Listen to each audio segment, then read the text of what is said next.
যাবেন এলাকা কার, তার মানে বোঝা যাচ্ছে তাইর বেঁচে নাই, মারা গেছে। আজকে আমাদের নবীকে দুশ্চরিত্রবান বলে গালি দেওয়া হলো। আজকে মুফতি গিয়াসউদ্দিন তাইরিকে খুঁজে পাওয়া যাচ্ছে না, মনে হচ্ছে উনি মারা গেছে, বেঁচে থাকলে মামলা করতো। স্টিচ বিলে ভেঙে যেতেছে কেন? স্টিচটা বাংলে এমনি গেলাম আমার অবস্থা ভয়াবহ। মানে স্টিচ ভেঙে পড়লে সারা দেশ আউলাই যাবো। এমনি একবার এই দিন আমি মরছি না কয় মিলে মরে গেছি।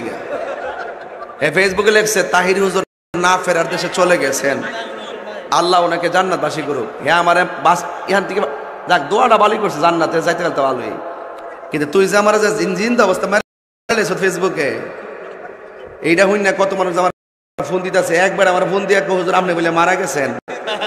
আমি কে মারা গেলে তুই কথা কস কার সাথে? ওদের কথার সাইজ শুনে মনে হয় এলাকা ওদের বাবার। বাতিলের রক্ত চক্ষু দিয়ে তাকায় আর হুজুর বুঝছেন, বুঝে কথা বলবেন। আপনি কার দিকে চোখ রাগানি দেখান? আমরা মুসলিম জাতির পিতা ইব্রাহিমের সন্তান, যে ইব্রাহিম আল্লাহর খুশির জন্য নমরুদের আগুনে পুড়তেও রাজি। কথা বলেন ঠিক না? আমরা ইসমাইলের ভাই, যে ইসমাইল আল্লাহর খুশির জন্য ছুরির নিচে জবাই হইতেও রাজি। কথা বলেন ঠিক না? আমরা মা হাজেরার সন্তান, যে মা হাজেরা তার হাজরা ইসমাইলকে আল্লাহর খুশির জন্য কুরবানি করে দিতে পারে। কথা বলেন ঠিক না? এই জন্য কোনো বাতিল রক্ত চক্ষুর ভয় আল্লাহর করণের কথা গোপন করা হবে না, ওপেনে বলা হবে। কথা বলে ঠিক না? আবার অনেকে বলে হুজুর ওয়াজ যা করবেন করবেন, খবরদার রাজনীতির কোনো আলোচনা করবেন না। আছে না?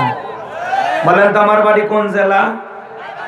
গাইবান্ধা। গরিব এলাকায় বাড়ি দেখে আমার জেলার নামটা নিতে আপনাদের কষ্ট হচ্ছে না? একটু জোরে বলেন আমার বাড়ি কোথায়। যাক কিছুটা বলে সান্ত্বনা পাইলাম। আপনাদের বাড়ি কোন জেলা? বিশ্বাস করেন আমি গাইবান্ধা থেকে সিরাজগঞ্জে এসেছি শুধুমাত্র কর্ণের কথা বলার আশায়, এছাড়া আমার আরো অন্য কোনো উদ্দেশ্য নাই। কথা বলেন ঠিক কিনা? এই জন্য আপনার টেনশন মুক্ত থাকবেন, আমি আপনাদের কথার সাথে একমত। আমি বাংলাদেশের রাজনীতি কোনো দলের বক্তা না, আমি রাজনীতি কোনো বক্তব্য দেব না। I will not say any political word because I am not a leader of any political party. কারণ এখানে সব দলের লোক আছে, আছে না নাই? এখানে বসে আছে আওয়ামী লীগ, বিএনপি, জাতীয় জামাত ইসলাম, জাসদ, বাসদ, চরমানা, আরশুদ, দানবেগি, ফরপুরে, হাটাচের ওলামানি জামাত, তাবলিগ, পাবলিক, ওলামা লীগ, গণতন্ত্র, গণফোরাম, সুসমাজ, বিকল্পতারা, এলজিবিটি, নাগরিক শক্তি, পিপিল সোসাইটি, 4 দল, 14 দল, 18 19 দল, 20 দল, ইসলাম, বেনে, বাংলাদেশ কংগ্রেস পর্যন্তই থাক। বাংলাদেশে কত দল? আমি কি বোকা দলীয় আলোচনা করব? এই দিক থেকে যদি একটা দলের লোক গুতা মারে, ওই দিক থেকে আর একটা দলের লোক থানায় টেলিফোন করে, আমি হুজুর অবস্থা ভালো না খারাপ।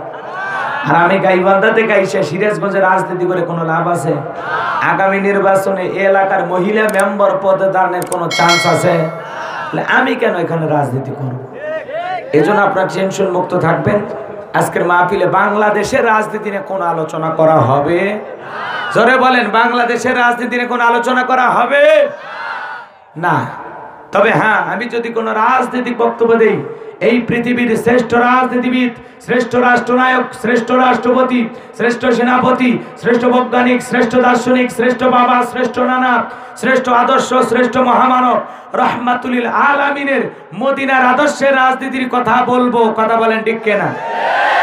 আমি যদি কোনো রাজনৈতিক বক্তব্য দেই, খলিফাতুল মুসলিমিন আমিরুল মুমিনিন হযরত ওমর ফারুকের আদর্শের রাজনীতির কথা বলবো। সেই ওমর ফারুক আল্লাহর জমিনে আল্লাহর আইনকে প্রতিষ্ঠিত করতে গিয়ে নিজের কলিজার টুকরা ছেলেকে পর্যন্ত ছাড় দেয় না। কথা বলেন ঠিক কিনা? সেই মদিনাওয়ালার আদর্শের রাজনীতির কথা শোনার পর আপনার যেন আমার চুলকানি আরম্ভ না হয়। কারণ কোরআন হাদিসের হক কথা সবার পেটে হজম হয়। আপনারাই বলেন তো, সুদ করে সামনে যদি সুদের বিষয় নিয়ে ওয়াজ করা হয়, ও কি বেলকুচি বাজার থেকে মিষ্টি নিয়ে এসে বলবে হুজুর হ্যাঁ করেন মিষ্টি খান, নাকি বলবে এই হুজুর এসে সুদের কার ভয়ে? যাকাত দেওয়া নফল না ফরজ? ধনীদের যাকাত দেওয়া ফরজ, গরিবের যাকাত খাওয়া ফরজ নয়। আমি যে গরিবের হাতে যাকাতের টাকা দিলাম, দয়া বা করুণা করি নাই, ওই গরিব আমার যাকাতের টাকা গ্রহণ করে আমাকে ফরজ ইবাদত পালনের সুযোগ সৃষ্টি করে দিয়ে গরিব বড় লোক দয়া করেছে। কথা বলেন ঠিক কিনা? এদিক এদিক এদিক। যাকাত দেওয়া কি? আরো জোরে কোন? নামাজ যেমন ফরজ, যাকাত দেওয়া তেমনি ফরজ। যাকাত আসছে দারিদ্রতা বিমোচন করার জন্য, যাকাত আসছে অভাব মুক্ত সমাজ রাষ্ট্র দেশ গড়ার জন্য, যাকাত আসছে সমাজের পথে পড়ে থাকা বঞ্চিত মানুষের অধিকার প্রতিষ্ঠিত করার জন্য, যাকাত আসছে রাস্তার এই পাশে 10 তলা এই পাশে গাছতলা এর ব্যবধান দূর করার জন্য। কথা বলেন ঠিক কিনা? স্বাধীনতার 50 বছর কেটে গেল, যারা যাকাত দিচ্ছে দিয়ে যাচ্ছে, যারা নিচেই নিয়ে যাচ্ছে, মানুষের ভাগ্যের কোনো পরিবর্তন হলো না। কারণ বাংলাদেশের মানুষ পাইছে যাকাত মানে শাড়ি লুঙ্গি। এ কথা কেন? শাড়ি লুঙ্গি নিয়ে আসছে 5000, মানুষ আছে 50,000, ঠেলাঠেলি গুদাগুদি করে 2-4 জন মারা গেছে। যে ব্যক্তি যাকাতের শাড়ি লুঙ্গি বিতরণ করতে গিয়ে মানুষ মারছে, আপনার কি মনে হয় জান্নাতে যাবে? ওই মানুষ মারার গুনাহ নিয়ে জাহান্নামে যেতে হবে। কথা বলেন ঠিক কিনা? কারণ যাকাত দিলে এইভাবে দেওয়া যাবে না। কিভাবে তো শোনেন। আর যাকাত মানে শাড়ি লুঙ্গি না। শাড়ি লুঙ্গি দেয় কি? নিজের পরনে পরে থেকে 500 টাকা 1000 টাকা আমান্য লুঙ্গি, দামি লুঙ্গি, ভিআইপি লুঙ্গি। আর গরিবকে দেয় লিটল লুঙ্গি 200 টাকা দাম, পরে থাকলে আর জান্নাত জাহান্নাম সব বোঝা যায়। কথা হয় না? কথা হয় না? এরপরে নিজের বউরে পরে 2000 5000 টাকা দামের শাড়ি, 10,000 টাকা দামের শাড়ি। আর গরিব মহিলাকে দেয় 300 টাকা দামের শাড়ি। ধুয়ে দিলে শাড়ি না মশারি খুঁজে পাওয়া যায় না। এই ধনী, এই শাড়ি তোমার বউরে পরায়ও, এই শাড়ি তোমার মেয়েরে পরায়। কথা হয় না? দিলে ভালো দেন, 5000 দেওয়ার দরকার নাই, 500 কাপড় দেন, ভালো দেন, মান সম্পন্ন দেন। কথা বলেন। আর যাকাত মানে শাড়ি লুঙ্গি না। শোনেন কিভাবে দিতে হবে। হযরত ওমর ফারুক রাদিয়াল্লাহু তাআলা আনহু বলেন, তোমরা যাকাতের অর্থ এমন ভাবে দাও যাতে ওই ব্যক্তি পরবর্তী বছরে যাকাতের জন্য আর কারো দুয়ারে লাইন না দেওয়া লাগে। আল্লাহু আকবার বলবেন না? তাহলে মানে কিভাবে দিবেন? যাকাতের অর্থ দিয়ে মানুষের কর্মস্থানে ব্যবস্থা করে দিতে হবে। এ ছেলেরা বেকার বসে আছে, ওরে আপনি 1.5-2 লাখ টাকা দিয়ে বেলকুচি বাজারে একটা ছোটখাটো ব্যবসা প্রতিষ্ঠান করে দেন, তার একটা কর্মের ব্যবস্থা করে দেন। দেখবেন 5-10 বছর ব্যবসা বাণিজ্য করে ও নিজে যাকাত দেওয়ার মতো তৈরি হবে। কথা কয় না? এই ছেলেরা বেকার বসে আছে, ওরে 1-1.5 লাখ টাকা দিয়ে একটা অটো, ভ্যান, রিক্সা যা পারেন একটা কিছু কিনে দেন, সিএনজি কিনে দেন। ও এটা চালায় দেখবেন ওর ভাগ্যকে পরিবর্তন করবে। কথা বলে ঠিক কিনা? একটা বিধবা নারী আসছে, শাড়ি দিয়ে কি লাভ? সেলাই মেশিন কিনে দেন, 2টা ছাগলের বাচ্চা কিনে দেন, 2টা গাভী গরু কিনে দেন, এগুলো লালন পালন করে আর ভাগ্যের চাকা ঘুরাবে। দিলে ভালো করে দেন। আমরা কি করি? 200 টাকা করে পুরো গ্রাম পৌঁছায়, 500 টাকা করে পুরো গ্রাম পৌঁছায়, দিয়ে কয় দিছি, দিয়ে করে ফাটি ফেলে দিছে। ওই দেওয়ার দাম আছে? আপনার 50,000 টাকা একজনার দেন, 1 লাখ টাকা একজনা কি দেন? কথা কয় না? রাগ করতেছেন না? এই জন্য 50 বছর কেটে গেল, ভাগ্যের উন্নতি হয় না, দারিদ্র মুক্ত বাংলাদেশ করা যায় না। কেন? কারণ কি? কারণ আমাদের দেশের অর্থনীতি সুদ ভিত্তিক নাকি যাকাত ভিত্তিক? সুদ ভিত্তিক অর্থনীতি। হালাল না হারাম? এই সুদ ভিত্তিক অর্থনীতি দিয়ে কোশ্চিন কালেও কেউ বাংলাদেশকে দারিদ্র মুক্ত করতে পারবে না। দারিদ্র মুক্ত বাংলাদেশ গড়তে পারবো তখন যাকাত ভিত্তিক অর্থনীতি চালু করব যখন।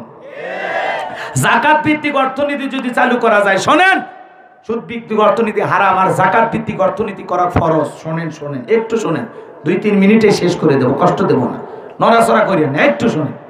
যাকাত ভিত্তিক অর্থনীতি চালু করেন। এদেশের অনেক মন্ত্রণালয় আছে, আছে না? না, একটা যাকাত মন্ত্রণালয় চালু করেন। এই যে দুর্ভিক্ষের স্লোগান দেন, যাকাত মন্ত্রণালয়ের মাধ্যমে দুর্ভিক্ষের মোকাবেলা করা যায়।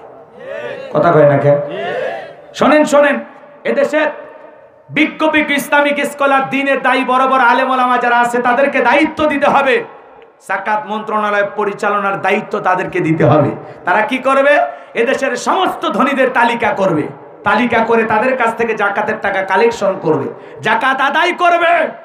আর এদেশের সঠিক যাকাতের অর্থ পাওয়ার মতো গরিব ব্যক্তি যারা আছে তাদের তালিকা করবে, তাদের তালিকা করে সুষ্ঠুভাবে বন্টন করবে। এই পদ্ধতিতে 10 বছর যদি যাকাত আদায় করা হয় আর 10 বছর যদি ভালো ব্যক্তিদের মাধ্যমে বন্টন করা হয়, বাংলাদেশে একজন গরিব মানুষ যাকাতের টাকা নেওয়ার জন্য 10 বছর পরে খুঁজে পাওয়া যাবে না। বলেন আল্লাহু আকবার। কিন্তু কে শোনে কার কথা? আজও গেল না মনের ব্যথা। এই দায়িত্ব কেউ নিলেও না, সেই ভোরের আলো আর ফুটলেও না।